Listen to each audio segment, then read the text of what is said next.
A wise person once told me, dreams don't work unless you do. We try so hard in our lives to fit in. We try to fit into certain groups, certain frats, certain sororities, among certain friends, yet the people we idolize most are the ones that stand out. But when you're prepared, there is no fear. There is no fear of failure, because even if you've walked out of something and you feel like you failed at it, your preparation is so strong that you're going to take that failure and turn it into the outcome you desire. And most people stop at failure. Okay? We've all failed at things. I'm going to continue to fail at stuff. Right? It's the most powerful tool you can use. But it all depends on how you use it. What would your future be like if you decided to want that which you desire so strongly that it prepares you past your fears, that you experience the fear, as the one book says, feel the fear and do it anyway? Life is 10% what happens to you, is 90% what you do about it. No matter who you are, no matter where you are in life, you can take the lid off of your job. And if you're wondering if you still have the lid on in your life, here are some clues that's going to let you know that the lid is still on. If you're not excited about waking up in the morning, if you're sitting around bored out of your mind, if you got time to do everything anybody asks you to do, you probably got the lid on. If when you tell your dreams to all your friends, it makes sense to them, you got your lid on, man. Your dreams should not make sense to everybody. You got to say something that make people go, how you gonna do that? That's when you got the lid off. And if I were you, I'd do that. I'd take the lid off. Makes sense to me, don't it? They're always going to get ready to get set to get going. What we've got to do is, boom, just like that, move into action. Every time you remember your dream, you're removing some dirt. You're digging it back out. The true mark of a champion is, even though some dirt gets thrown on your dream, instead of letting it get buried, you keep shaking it off. You keep moving forward. You keep looking for a new opportunity. You wouldn't be having that opposition if you didn't have something great in you. If your dream wasn't alive and on track, right on schedule to come to pass, you wouldn't have so many things coming against you. That dream is still alive. You may have tried a year ago, 5 years ago, or 40 years ago. Didn't work out. Nobody was there to help you. Go back and try again. This is your time. This is your moment. Your destiny is calling out to you. Can I tell you, your dream is not dead. It's just not in season. Your time is coming. Promotion is coming. Good breaks are coming. Promises you've been standing on. Dreams you've been praying about. Lack is not your destiny. Constantly struggling, barely getting by is not the end of your story. These light afflictions are for a moment. The adversity is temporary. The glory is eternal. Lord, I believe this is my year to get healthy and whole. This is my year to meet the people of my dreams. This is my year to go further in my career, to step into a new level of my destiny. This is my year to accomplish dreams, to break free from this depression. This is my year to meet the right people. This is my year to get healthy and whole. This is your year to see double. This is your year for vindication, for restoration, for new beginnings. Now get your mind going in the right direction.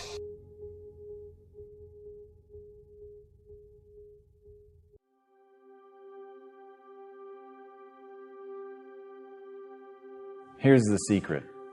The people that do the most with their lives, the people that seem the most self-assured, the ones that seem to embody confidence, the ones that seem to define confidence, they're the ones that had to face down the most fear. They simply didn't linger in it. Don't hate your competitors. Respect your competitors. Learn from him.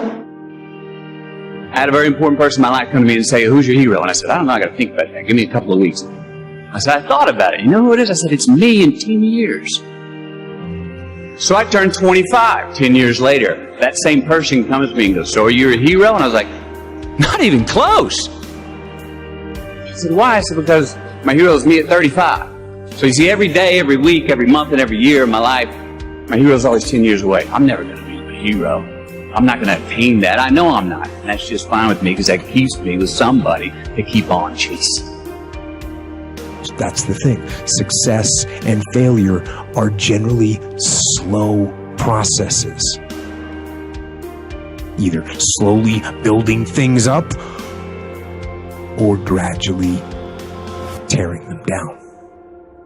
And that's why I say you've got to pay attention.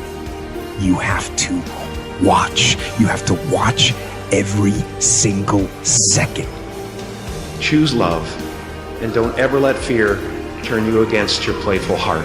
I believe in manifestation. I believe in putting a rocket of desire out into the universe, and you get it when you believe it.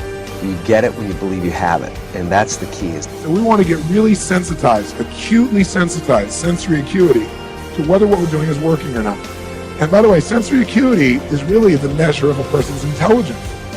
What I mean by that is, how do we measure intelligence? Intelligence is a measure of the number and quality of distinctions you have in a given situation. You can handle this, you just haven't figured it out yet. It's all right, this is your training period. This is the tuition you have to pay for what you don't know. You can do this, other people have done it. It doesn't take an Einstein. Get you some people that can teach you some stuff that you don't know. Get you some people that have done it successfully and learn from them. Take some seminars, workshops, read some books on how to manage a business. Change the way you see yourself and begin to tend to the personal details. Understand that nobody's going to take care of your business better than you. You will notice the most successful people in any field, they are usually the ones who have failed more than anybody else. You see the difference between a successful person and everyone else? It's not a lack of strength. It's not a lack of knowledge. It's a lack of will.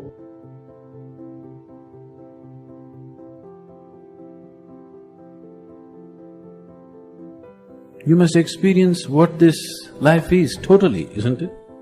Before you go, you must experience this. If you do experience that, then such questions will never arise in your mind, because that's not the way existence is.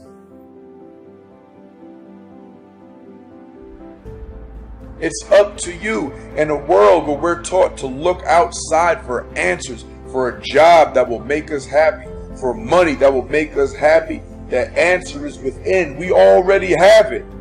We already have the answer, but will we unleash it? Will we give it? Will we own it? Will we truly reinvent ourselves to become the people that we're capable of becoming?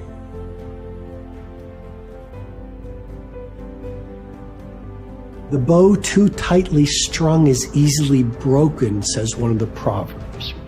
Balance is a gorgeous thing.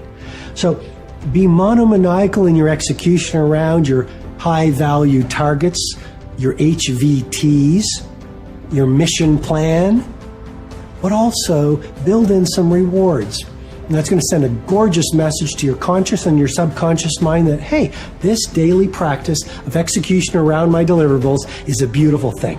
And you create this thing called momentum. And the monk who sold his Ferrari, I went back and I saw this recently. I think there's a whole chapter on momentum. And you become like this.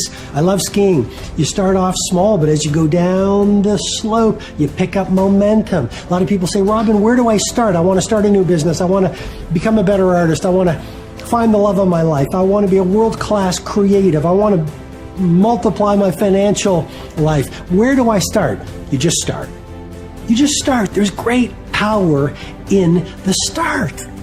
And when you start, life starts supporting you. Well, God wants us all to be courageous, because He knows we'll face times in life and situations and circumstances that it takes more than just a desire, it takes courage. Many people operate on the basis of fear, on the basis of what other people think. We as believers should operate on the basis of courage. Courage to say no when we ought to say no. Courage to say yes when we should say yes. So what kind of courage do you have? Is yours sort of floating between, depending on the situation? Or do you know the difference between right and wrong for your life? And you've made up your mind.